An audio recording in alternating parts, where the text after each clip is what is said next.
SU head coach Jim Boeheim is already known for his superior ability to recruit the nation's top players. But now armed with the Carmelo K. Anthony Basketball Center, the Orange expect to win a lot more recruiting battles. After the Orange's win over Long Beach State, senior guard Brandon Trish pointed to rebounding, an area the team has struggled in the past. He said it's the work the team does here in the Mello Center that makes all the difference.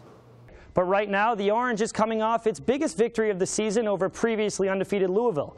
The win brought the Orange to 5-5, who only need one more W to become bowl eligible. But that one win won't come easily. Now that winter is starting to set in here in central New York, the SU men's crew team have taken their boats off the water here at Onondaga Lake and moved to indoor workouts. Although their competition in other parts of the country aren't affected by this weather change, the Orange point to their work inside as a key to their success. Fourth-ranked SU Hoops returns to the Carrier Dome tomorrow night to take on Long Beach State.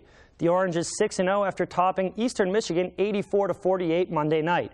And while most Orange fans are riding high with the Hoops team, SU has at least one very outspoken critic. Even though SU beat Eastern Michigan by 36 points, head coach Jim Boeheim has yet to be impressed. He says this year's Orange squad is good, but they have a long way to go if they want to be great. Staying in the city, the Knicks look to keep their winning streak alive with a trip to Charlotte tonight. New York has won 3 straight following its overtime loss to Brooklyn. SU basketball may be continuing their climb in the rankings. Following their victory over San Diego State on Sunday, the Orange moved up in both the AP and USA Today polls to number 8 in the country. And with key losses last night, Syracuse is in position to keep rising in the rankings. Coach Barnello's ties to Salve go back much further than the 28 years he's coached here. Barnello actually played basketball for Salve and was even the recipient of the respected Earl Hadley Award. Rutgers has filed a lawsuit against the Big East to avoid its $10 million buyout fee and 27-month waiting period before it can leave for the Big Ten. The school says that the exit fee arbitrarily applies to some, but not all. Progress is slow and barely steady in negotiations between the National Hockey League and its Players Association. Both sides sat at the bargaining table in New York for almost 10 hours before continuing discussions this morning. With the fall season in the books, the Syracuse University men's rowing team has already seen success, winning the Syracuse Invitational over both Cornell and Hobart in November. But that's just the start of the work for the Orange. Coming off a huge 5th-place finish at the IRA National Championship Regatta last season, the bar has been raised for Syracuse crew, and the work to get back to that level is just beginning. Now that winter is starting to set in here in central New York, the SU men's crew team have taken their boats off the water here at Onondaga Lake and moved to indoor workouts.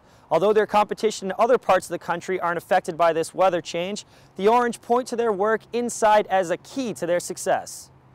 Oh, incredibly important. That's where seasons are won and lost. Like, everybody comes into the fall and they might be in shape, you might not be in shape, but once you come back for the winter training, the time you put in there is what sort of translates to speed in the spring, and so it's actually the most important time.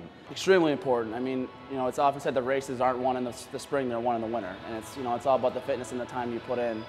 This year is the first time that freshmen have been allowed into the varsity boat. The team has now doubled in size with the added underclassmen, some of whom hope to make an impact on the top boats. Although the team has a lot of young talent, leadership from upperclassmen is essential. I think it's crucial that the juniors and seniors show how we have been shown how to perform in the past years so they can learn from us and adapt to that. The Orange believe this year's team can go just as far as last year's top 5 finish at the national championship, if not do even better.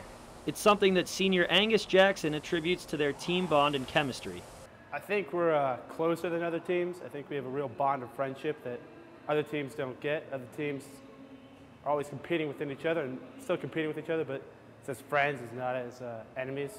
One obstacle that the Orange will be facing is their size. When matched up against some of the nation's biggest crews like Harvard, Washington, and Cal, Syracuse will have to be at their best to compete with their power. Probably a smaller team in terms of actual size, so we have a lot of technique guys, but not a lot of power.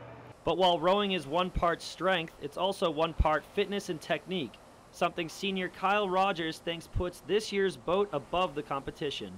I've been here 4 years, and this is the hardest working team that I've been on out of the 4 years, and I think that that's going to pay dividends. The quest for those dividends begins on March 30th when the Orange take on Georgetown and Princeton in New Jersey. Syracuse will have 5 races in the spring, all leading up to another shot at a top 5 finish at the national championship in June. It's a race that has this team anxious to prove it can compete with the best in the country for the 2nd year in a row. In Syracuse, I'm Tim Killian, NCC News. Basketball season is finally upon us, with many high school teams in Central New York beginning tryouts this week. I visited the Solvay High School basketball tryouts, whose coach has dedicated more than just work from the sidelines for Solvay. With another fresh season upon us, Solvay basketball opened tryouts on Monday. Although each year the Bearcats squad changes, one thing always seems to be the same: head coach Joe Barnello. While teaching English and journalism, he has coached at Solvay High for the last 28 years. Coach Barnello's ties to Solvay go back much further than the 28 years he's coached here. Barnello actually played basketball for Solvay and was even the recipient of the respected Earl Hadley Award. And so it's really a sportsmanship award, but it's a nice honor. It's a real nice honor. Barnello's father actually played for the legendary coach, who was benched in one of his last games for fooling around in practice, even though he was a great player. Solvay lost 2-1, lost a championship. And all Hadley said was, I hope we all learned a lesson today about what's expected of our leaders. Like Hadley, Barnello doesn't base success on a team's record. I just keep it in perspective. It's basketball.